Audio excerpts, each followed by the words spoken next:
गणतंत्र दिवस की आप सबको शुभकामनाएं। रिपब्लिक डे पे अलग तरीके से झंडा लहराया जाता है और आजादी वाले दिन स्वतंत्रता दिवस पर अलग तरीके से। इंडिपेंडेंस डे पे उसको कहा जाता है फ्लैग होइस्टिंग अर्थात ध्वजारोहण या फिर झंडारोहण।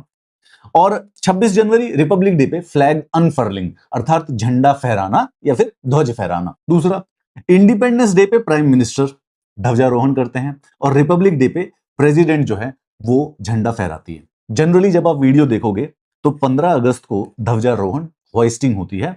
झंडा बेसिकली जो पोल होता है उसके नीचे बांधा हुआ होता है और उसके बाद प्राइम मिनिस्टर उसको खींचते हैं, वो ऊपर जाता है और उसके बाद फिर हमारा झंडा यहां पर लहराता है। लेकिन जब आप रिपब्लिक डे पे सुबह 9 बजे परेड देखेंगे तो झंडा जो है वो पहले से ही ऊपर होता है। प्रेसिडेंट रोप पुल करती है, वो जो ध्वज है वो वहीं पर खुल जाता है और फिर लहराने लगता है।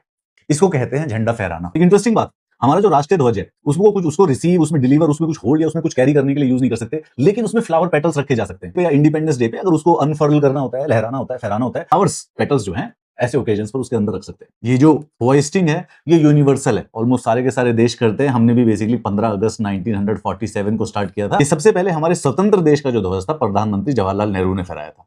उसके बाद ये हमने किया है 26 जनवरी 1950 से स्टार्ट। 26 जनवरी 1950 को संविधान बनकर तैयार हो गया था, हमारे नए राष्ट्रपति राजेंद्र प्रसाद जी चुन लिए गए थे। तो सबसे पहले जो अनफर्लिंग फहराना जो था झंडा था वो किया था राजेंद्र प्रसाद जी ने। इसके पीछे सिंपल लॉजिक था, पहले भाई ऊपर ब्रिटेन का झंडा लगा करता था तो उसको नीचे लाके अब हमारा झंडा, क्योंकि हम आजाद हो गए थे तो इसीलिए ऊपर तक होइस्ट करना है। इसका लॉजिक ये था कि अब हम आजाद तो पहले से हैं बट हमारा देश जो है नया संविधान अपना रहा है तो झंडा तो ऊपर ही है, बस वो ऊपर से अब फहराने लगेगा। ब्रिटेन, अच्छा ब्रिटेन का इंडिपेंडेंस डे नहीं है, they are basically the inventor of the independence day.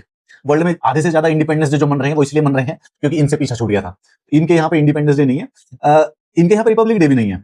मतलब कॉन्स्टिट्यूशन तो है इनके पास, लेकिन ऐसा कोई एक मीटिंग करके कॉन्स्टिट्यूशन नहीं बनाए थे। दादा परदादा जो कहेगा उसके हिसाब से चलते रहते हैं, परंतु ये करते हैं, होइस्टिंग करते हैं फ्लैग की। इनके यहाँ पे अनफर्लिंग नहीं होता। अंग्रेजों का तो सिंपल है, हम क्या आजादी मनाए भाई, जितनी भी आजादी के दिवस वाली पिक्चरें वर्ल्ड में बन रही हैं उस पिक्चर के अंदर विलेन ही हम हैं सारे के सारे। इविल अंग्रेज। ये तो सेंटा क्लॉज हो गया। यूएसए, इनके यहाँ पे भी जनरली होइस्टिंग ही की जाती है, अनफर्लिंग वाला ऐसा कोई अलग से सिस्टम एग्जिस्ट नहीं करता। इनके पास इंडिपेंडेंस डे भी है, रिपब्लिक डे भी है, पर ये रिपब्लिक डे मनाते नहीं। टेक्निकली रिपब्लिक डे भी है क्योंकि इनका कॉन्स्टिट्यूशन 17 सितंबर को स्टार्ट हुआ था, पर ये सेलिब्रेट नहीं करते। इसके अलावा पाकिस्तान, पाकिस्तान को मुझे वैसे ज्यादा पता नहीं है यार, मतलब पता नहीं उनका ये तो 10 कॉन्स्टिट्यूशन बना चुके हैं तो रिपब्लिक डे है या नहीं उनका। लाइक पाकिस्तान के किसी बंदे को बोलो ना कि यार कॉन्स्टिट्यूशन के बारे में पता है, दे बोले पेट तो आजकल खराब रहता ही हमारा भी। तो भाई देखो सीधी सी बात है, जैसे कि अमित शाह जी ने कहा, क्या बात कर रहे हो, जान दे देंगे इसके लिए यार, जान दे देंगे, ले भी लेंगे। Happy republic day to all of you.